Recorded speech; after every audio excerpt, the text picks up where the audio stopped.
Pasca diresmikannya Kampung Tangguh Anti Narkoba di kawasan Kebangkan 9 Ilir, Gubernur Sumsel Haji Herman Deru menargetkan kampung tangguh seperti ini juga dibangun dan dihadirkan di seluruh kabupaten kota di Sumatera Selatan. Pernyataan itu diungkapkannya saat meresmikan Kampung Tangguh Anti Narkoba di Sungai Karangkuan, Kelurahan 8 Ilir, Kecamatan Ilir Timur 3, Rabu 16 Februari 2022 pagi. Keberadaan Kampung Tangguh itu menurut Herman Deru perlu dihadirkan di setiap kabupaten kota di Sumatera Selatan, tak hanya untuk mengantisipasi peredaran gelap narkoba, namun juga dapat memantik masyarakat untuk peduli akan lingkungan sekitar, bahkan dapat membantu perbaikan perekonomian masyarakat setempat. Inisiasi Kapolda Sumsel ini telah membuka mata kita semua bahwa keindahan, ketertiban, dan antisipasi narkoba itu sangat penting, jelasnya. Ia pun berharap launching ini tidak hanya menambah keindahan pemandangan di sekitar lokasi, tapi juga dapat menjadi sarana edukasi masyarakat untuk terbiasa menjaga kebersihan sungai dan melestarikannya. Bahkan dengan bantuan booth-booth UMKM yang diberikan mampu meningkatkan perekonomian dan kesejahteraan masyarakat. Tak hanya mengantisipasi peredaran gelap narkoba, adanya Kampung Tangguh ini juga diharapkan dapat mendorong masyarakat berinisiatif mengatasi masalah secara mandiri, termasuk dalam mengatasi pandemi COVID-19 dan masalah sosial kemasyarakatan lainnya. Setelah di-launching, Herman Deru pun berharap kawasan ini dijaga dan bertanggung jawab bersama. Tak hanya aparat TNI Polri, tapi juga Pamong hingga tingkat kecamatan dan RT serta masyarakat. Gubernur Sumatera Selatan Haji Herman Deru secara resmi mengeluarkan surat instruksi tentang percepatan pelaksanaan vaksin COVID-19 dosis 2.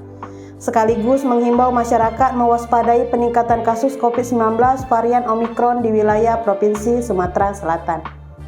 Dalam surat edaran Gubernur Herman Deru tersebut, mengingatkan masyarakat untuk tetap disiplin dalam penerapan protokol kesehatan atau prokes, sehubungan dengan terjadinya peningkatan kasus COVID-19 dan untuk mencegah penularan varian Omikron.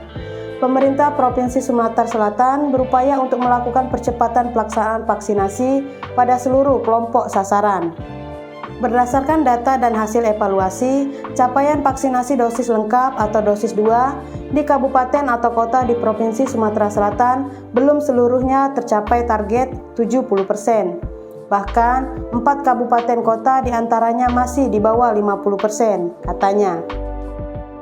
Masih dalam surat edaran yang ditujukan pada Bupati atau Wali Kota, Ketua DPRD Kabupaten atau Kota, Komandan Kodim 4, Kapolresta atau Kapolres, Kepala Kejaksaan Negeri, Kepala Pengadilan Negeri Sesumsel melalui sejumlah upaya sebagai berikut.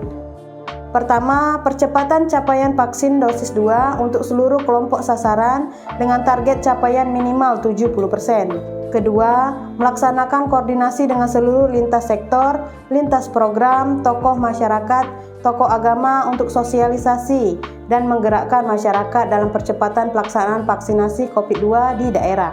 Ketiga, segera menyusun strategi percepatan pelaksanaan vaksinasi sesuai dengan kondisi daerah, terutama dengan menjangkau layanan vaksinasi COVID-19 ke masyarakat dengan membuka sentra pelayanan vaksinasi atau layanan door-to-door dan lain-lain.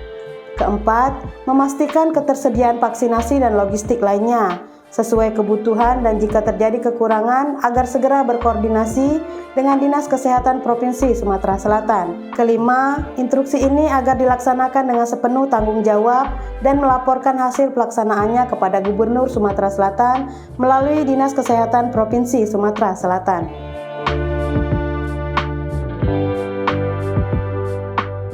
Gubernur Sumsel Haji Herman Deru didampingi Kapolda Sumsel Irjen Pol Tony Harmanto menyambangi rumah sauna atau Mauna.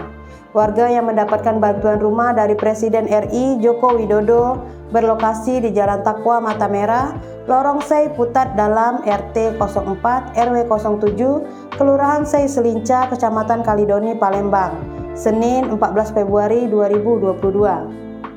Dengan menggunakan sepeda motor, bapak pembangunan Sumsel itu menelusuri jalan setapak yang cukup jauh demi bertemu Mauna sambil melihat kondisi wilayah sekitarnya. Menurut Herman Deru, pemberian bantuan rumah oleh Presiden Jokowi ini adalah bentuk perhatiannya kepada masyarakat. Terlebih lagi, hal itu juga menginspirasi bagi semua pemangku kebijakan untuk terus membantu warganya yang kesulitan. Pak Presiden sudah membukakan mata kita semua bagi para pemangku kebijakan. Kita tidak menyangka meski kesibukan beliau, perhatiannya kepada masyarakat di Indonesia luar biasa. Salah satunya untuk Mauna, katanya.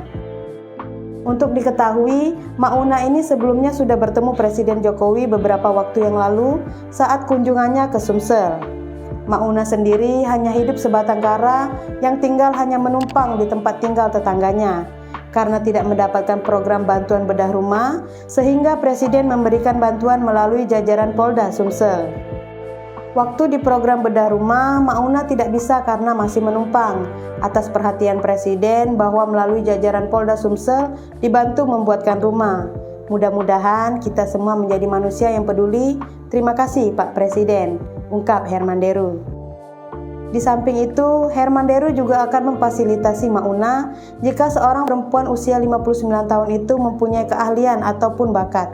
Kita akan memberikan permodalan kalau Mauna ada keahlian untuk membuat kue ataupun lainnya, dan kita akan fasilitasi itu, jelas Herman Deru.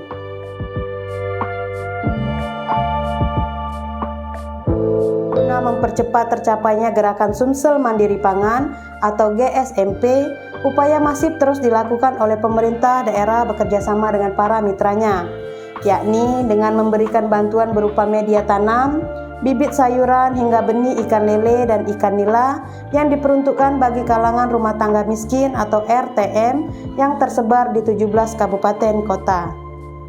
Bibit sayur sudah kita sebar, mulai dari kangkung, bayam, lada, dan cabai. Untuk bantuan benih ikan lele juga sudah diberikan termasuk benih ikan nila ke kabupaten kota. Target kita di 2022, kita berharap 50% dari jumlah desa yang ada di Sumatera Selatan ini bisa kita sentuh, ungkap Kepala Dinas Ketahanan Pangan dan Peternakan Sumsel, Insinyur Ruzwan Effendi MMPLT. Kendati bibit sudah disampaikan ke seluruh kabupaten kota, lanjut Ruzwan, pihaknya tetap akan memberikan bantuan jika masih kekurangan di lapangan. Itu namanya gerakan, kan bergerak semuanya, tidak harus dikomandoi. Kabupaten atau kota juga harus aktif, makanya kita ajak semuanya. Ayo, ini bukan tanggung jawab pemerintah provinsi saja, ini tanggung jawab kita semua, ungkapnya. Menurut Ruzwan, banyak cara yang dapat dilakukan pemerintah kabupaten kota, baik itu melalui CSR maupun penggunaan program yang dianggarkan oleh masing-masing organisasi perangkat daerah atau OPD. Kedepan, Ruzwan menghimbau untuk penyuluh atau pendamping desa untuk bertanggung jawab terhadap keberhasilan dari desa binaannya. Merekalah sendiri yang mencarikan pasarnya, dalam arti penyuluh apabila nanti sudah overproduksi, nanti bakal timbul klaster perputaran perekonomian. Apakah berupa market pasar atau nanti akan menjadi produk baru. Misalnya kita menanam bayam, kebutuhan gizi sudah cukup, kebutuhan rumah tangga juga sudah cukup. Kita jual ke pasar atau dibuatkan produk berupa turunan, dapat berupa keripik atau lainnya, pungkas dia.